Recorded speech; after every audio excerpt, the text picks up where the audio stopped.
Hello guys! Hello Aries! Welcome dito sa aking channel sa Palarin 888 Aries. Alamin natin kung anong messages, vibration, gabay energy para sa lahat. Ito ay last week ng March 2025 para sa lahat ng Aries. First two cards para sa inyo. Tingnan natin kung anong messages. First card natin, Aries, is atong asked for help.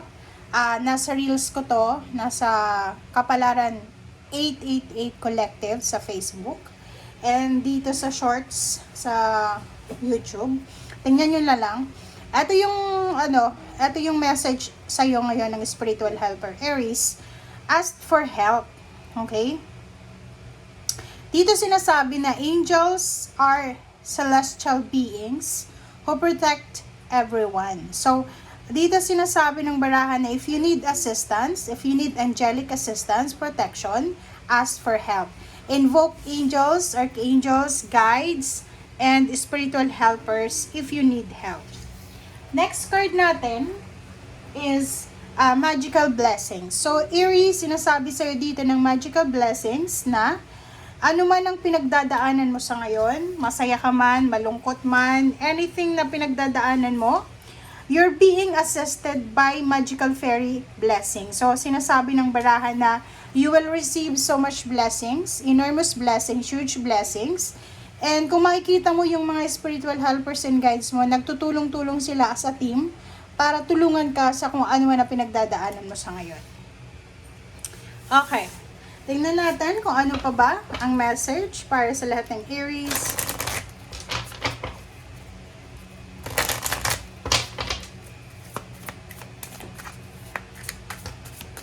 Oops, sorry. Aries. First card, second card. New Moon in Pisces. New Moon in Pisces, kung makikita mo dito, sinasabi na attune to the divine. So, ang message na to, doon lang to sa mga Aries na medyo nakakalimot na sa paniniwala nila, yung spiritual belief nila. Like yung iba na Aries na medyo nagagalit sa Panginoon, or wala na silang oras para sa Panginoon. Dito sinasabi ng barahan na give time sa last week ng March sa Panginoon natin. Okay? Kailangan mong magkaroon ng strong foundation, strong connection sa ating Panginoon. And this one is full moon in your sign, Aries. Sinasabi ng baraha, cool your emotions. Okay? Yung last message dito sa second deck, nagsasabi sa'yo na siguro medyo disappointed ka ngayong last week ng March kasi parang may ini-expect ka pero hindi dumating, or may ini-expect ka pero yung expectation mo is nadismaya ka, parang ganon. So nakikita ko sa'yo na kailangan mong kontrolin natin ang ating emosyon. Kailangan natin na palamigin ang ating isip, ang ating emotion. Okay? So yun. Tingnan natin kung ano yung third deck message para sa iyo, Aries.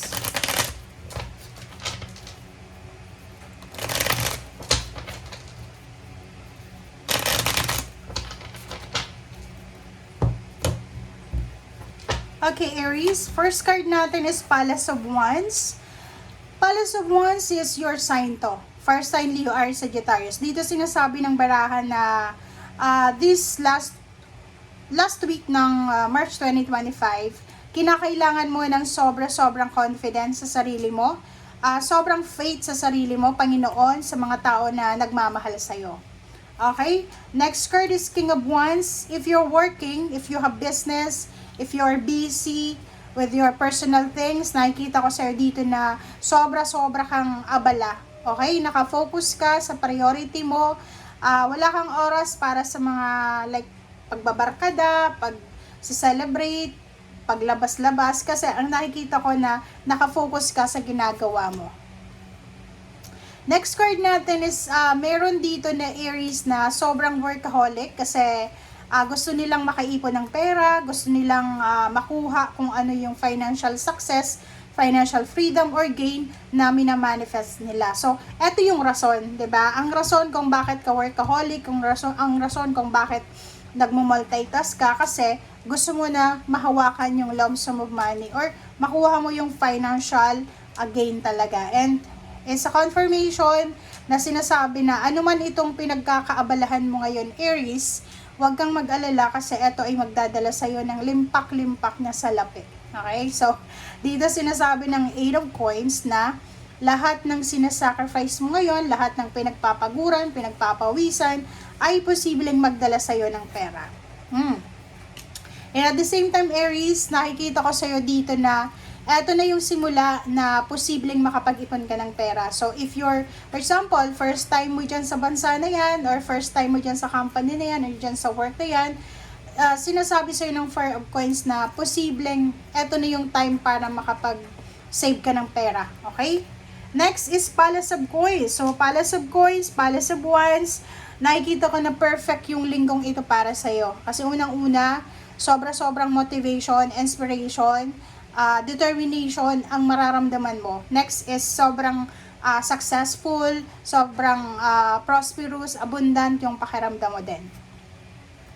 10 of Coins, nakikita natin may hinihintay kang lump sum of money, tens, 1 million, 10 million, 1,000, 10,000, 100,000. So, nakikita ko sa'yo dito na may pera na posibleng papasok sa buhay mo.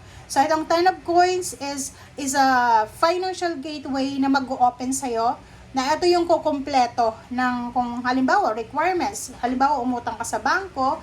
So, ito na yung parang final time or date para sa release ng money.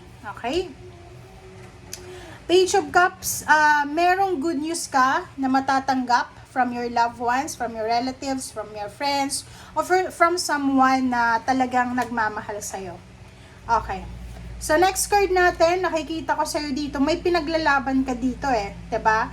So, this week din, sinasabi sa'yo, Aries, na may mga dapat kang ipaglaban. So, etong 7 of Wands na to, it's your right. May right ka, like sa anak, sa trabaho, kung may mga injustices ka na pinagdadaanan, sinasabi dyan sa'yo ng barahan na this week, nakikita ko na ipaglalaban mo talaga yung rights mo.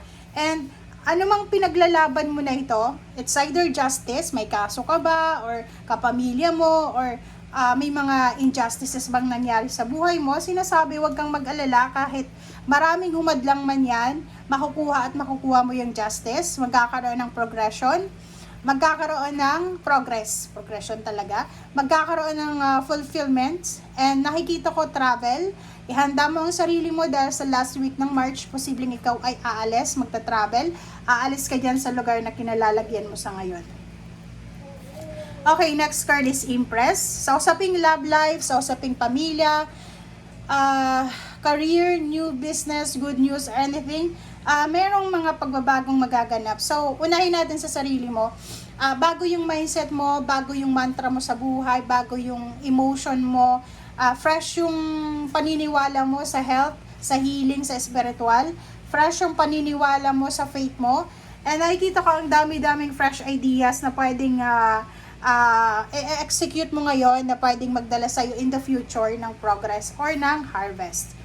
Sa relationship, nakikita ko na wala kang masyadong issue sa relationship kasi sinasabi ng barahan na hindi masyadong concern mo ngayon yung relationship kasi ang concern mo ngayon is money. Okay? Thank you for watching. Bye!